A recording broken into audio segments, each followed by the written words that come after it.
connaît tous Antoine Comboiré, c'est un coach avec du caractère. Partout où il est passé, il a su insuffler quelque chose à l'équipe qu'il a entraînée. Donc voilà, il a eu un discours assez positif et on a besoin de ça pour aller de l'avant. C'était quoi son discours positif? Il reposait sur quoi? Il reposait sur l'essentiel. Voilà, le plus important, c'est tout donner sur le terrain. Se donner à 100%, montrer de quoi on est capable et surtout de renverser la tendance parce que en ce moment, c'est très compliqué. Toi qui passais par le TEF et Antoine aussi, est-ce que tu as appelé des gens au TEF pour savoir, pour prendre un petit peu des... Non, j'ai appelé personne, mais il y a Ludo, Marcus qui le connaissaient, donc voilà, j'ai pu discuter avec eux aussi. Et voilà, après, je connaissais aussi un peu, on s'est affronté plusieurs fois en championnat, donc je connaissais un peu. Quelle description te font Ludovic et Marcus du coach? C'est un peu ce que je viens de dire. Ouais, c'est un coach avec du caractère, c'est un meneur d'hommes. Voilà, il sait gérer les équipes en crise. Donc voilà, on espère qu'il va nous apporter beaucoup. Après, c'est à nous aussi, les joueurs, de l'aider au maximum pour qu'il puisse faire ce qu'il veut et voilà, et nous aider. Ça l'a pas fait Raymond Domenech? Tu le constates toi aussi ou t'es étonné qu'il parte aussi vite? Étonné, je sais pas, mais voilà, c'est de notre faute. Clairement, les joueurs, on n'a pas su inverser la tendance, aller chercher des victoires, donc forcément, après, il y a des conséquences à ça. Maintenant, c'est du passé. Faut se concentrer sur le présent et le futur parce que si à chaque fois on pense à ce qu'on devait faire ou ce qu'on n'a pas pu faire, on ne va pas s'en sortir. Voilà, le plus important maintenant, c'est de regarder vers l'avant, se concentrer sur les prochains matchs et surtout dimanche contre Angers. Ça a de quoi vous désarçonner quand même d'avoir le quatrième technicien qui vous sert des discours d'avant-match, qui vous explique comment redresser la barre dans une même saison?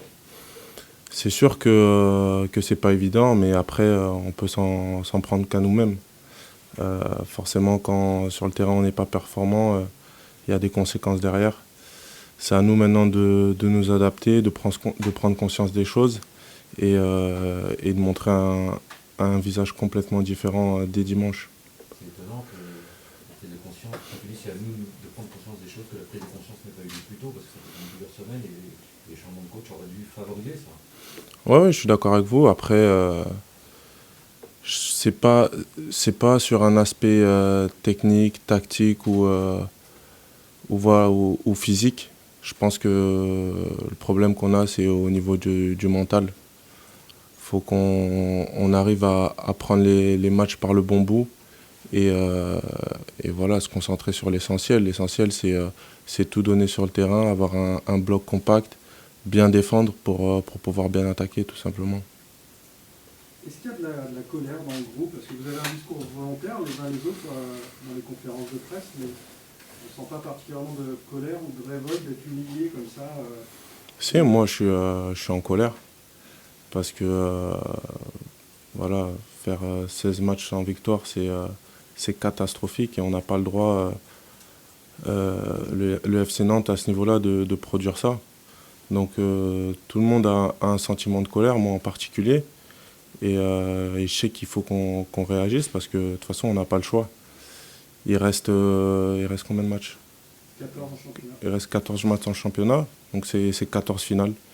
Il va falloir tout donner si on veut s'en sortir, pour l'avoir vécu des années avant. Donc je sais que chaque match va être un combat. À partir de maintenant, c'est la guerre et voilà, il va falloir tout donner sur le terrain. Il y a un sentiment de honte aussi. Ouais, un peu de honte aussi, forcément.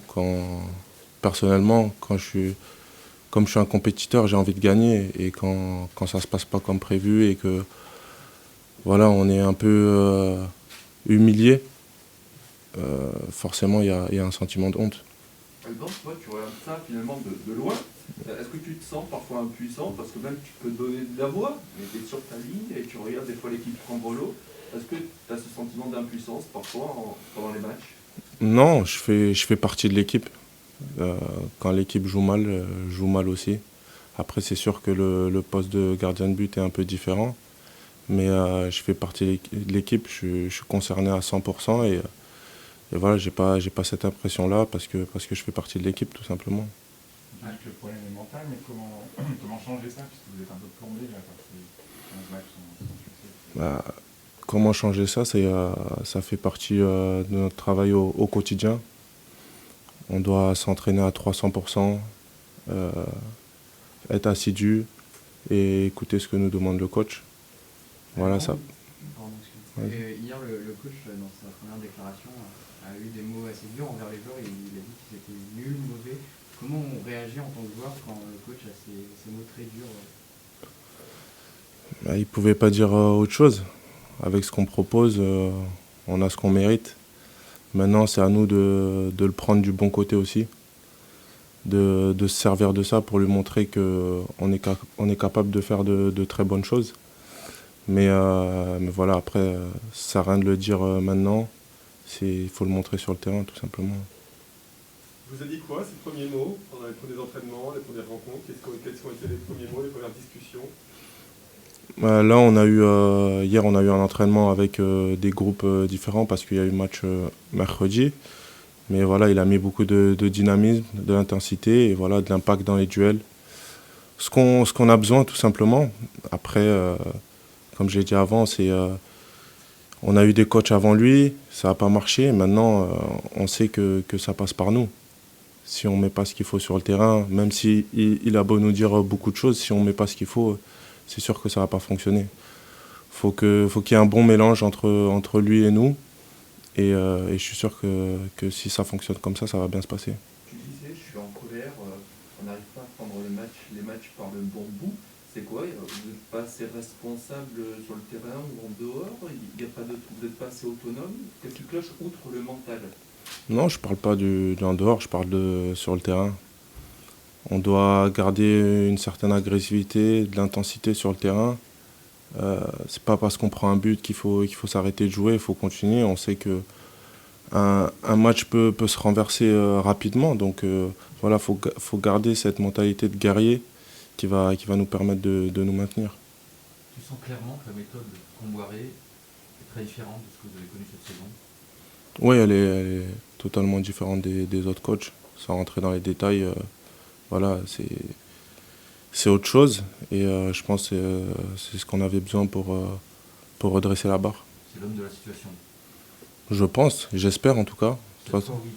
Pardon. j'espère. De toute façon, j'ai pas la science infuse, donc je peux pas lire l'avenir, mais voilà, on verra à la fin de la saison si c'était l'homme de la situation. Hier, il ne voulait pas parler d'opération commando. Toi, tu as le sentiment que c'est quand même ça là, qui est en train de se mettre en place? Ouais, moi je suis dans cette optique-là parce que on est en crise, donc forcément on a besoin de résultats.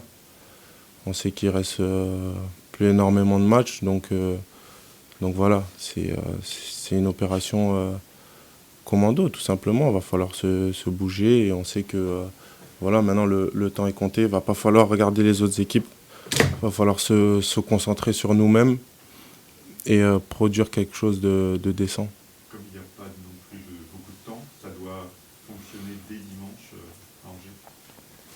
Oui, en tout cas, va falloir montrer quelque chose de positif. Quand Domenech est arrivé, Nicolas Palone nous avait dit c'est bien, tout le monde arrive à l'heure maintenant. Jean-Charles Castelletto, après le match de Lille, nous a dit un coup de fouet, ça ne peut pas nous faire de mal. Est-ce que c'est le problème de ce groupe, la discipline, le côté un peu sale gosse? Et est-ce que ce coach peut résoudre ce problème-là? Moi, personnellement, je ne parlerai pas de la vie de groupe publiquement. S'il y a des soucis dans le groupe, ça doit se régler en interne, pas devant vous. Après, je sais que tout le monde a l'envie de bien faire. Tout le monde a cette mentalité de compétiteur. Mais il ne suffit pas de le penser ou de le montrer. Il va falloir... le plus important, c'est le week-end et les matchs. Après, ce qui se passe la semaine, ça fait partie des matchs, mais le plus important, c'est le week-end. Et le discours musclé, c'est ce dont vous avez besoin? Ouais, je pense qu'on a besoin de ça. On a un groupe qui est assez jeune, donc on a besoin d'être bousculé, pardon. Et voilà, si on veut, dans cette situation, on n'a pas le choix. On peut que faire le dos rond et travailler pour montrer quelque chose d'autre.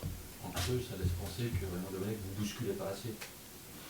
Non, j'ai pas dit ça, mais il avait sa méthode à lui, euh, que je critique pas du tout, bien au contraire.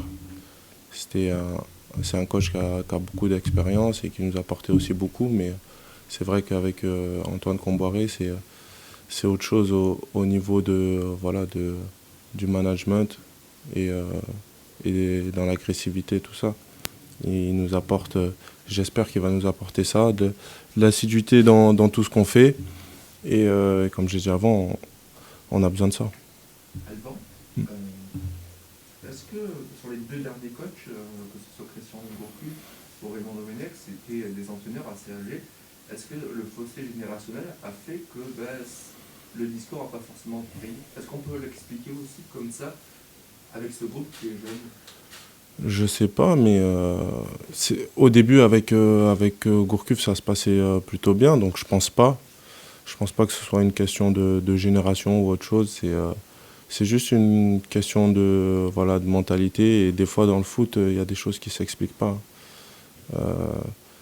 Si j'avais les réponses ou quoi que ce soit, je les donnerais. Donc voilà, c'est un peu compliqué de répondre à ça. Tu as beaucoup parlé de l'aspect mental, vous étiez défaillant. Tu cibles ce secteur-là comme prioritaire. Est-ce que pour toi, il faudrait une aide extérieure, un préparateur mental, par exemple Non, je pense que tout le monde doit faire sa propre analyse par rapport à ça et se conditionner à la compétition, tout simplement.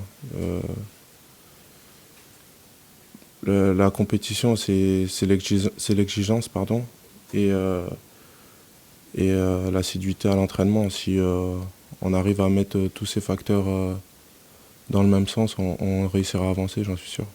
Ils sont affectés. Je me souviens de la première camp, c'était à Bordeaux. Après une lutte, tu es passé souvent devant nous après les matchs. Et là, on sent ton timbre de voix, tu es affecté par ce qui se passe.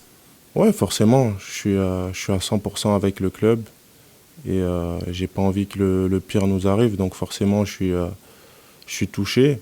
Mais après, j'ai envie de redresser la barre avec toute l'équipe. Il n'y a pas de sauveur dans l'équipe. Je pense que c'est tous ensemble qu'on va y arriver, que ce soit avec le staff, la direction et les supporters. Faut qu'on soit tous unis dans cette situation parce que c'est très compliqué. Si on se divise tous, ça va pas le faire. Donc il va falloir être tous soudés pour aller chercher un maintien. Alban, là, la différence de l'arrivée de Domenech, Comboiré est arrivé avec un tout nouveau staff. Ça aussi, ça change les choses au quotidien. C'était vraiment nécessaire pour toi pour redonner vraiment un nouvel élan qui n'avait pas été fait avant? Ouais, je pense que ça peut être que du positif. Voilà, qu'il y a un nouveau staff, une autre.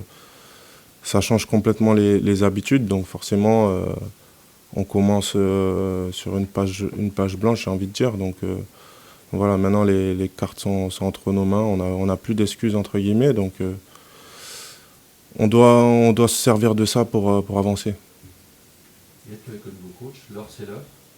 Il ne supporte pas le moindre retard. Ah ouais, avec M. Comboiré, l'heure c'est l'heure. Il nous l'a bien précisé, donc maintenant, gare à celui qui arrive en retard. Les autres aussi, non? Comment? Les autres aussi, là. Oui, bien sûr, avec les autres aussi, donc ça ne changera pas d'habitude. Raymond Domenech n'avait pas tout à fait dit ça. Comment? Raymond Domenech n'avait pas tout à fait dit ça. Oui, mais après, il faut lui poser la question. Merci. Et c'est juste, en fait, c'est pas pour faire pour dire c'est l'heure, mais est-ce que pour toi ça a une importance capitale sur la rigueur que vous avez sur le terrain? C'est-à-dire que si vous ne l'avez pas là, vous ne l'avez pas sur le terrain, c'est lié ou pas? Pour moi, chacun a le droit de penser ce qu'il veut. Moi, personnellement, je pense que c'est important pour tout le monde que tout le monde arrive à l'heure, que ce soit au repas, à l'entraînement. Ça forge un cadre de vie, forcément. Après, si tous les jours on arrive en retard sur le terrain, on arrivera en retard aussi. C'est ma façon de penser personnelle. Après, chacun est libre de penser ce qu'il veut. Merci Merci. Merci. Bonne journée.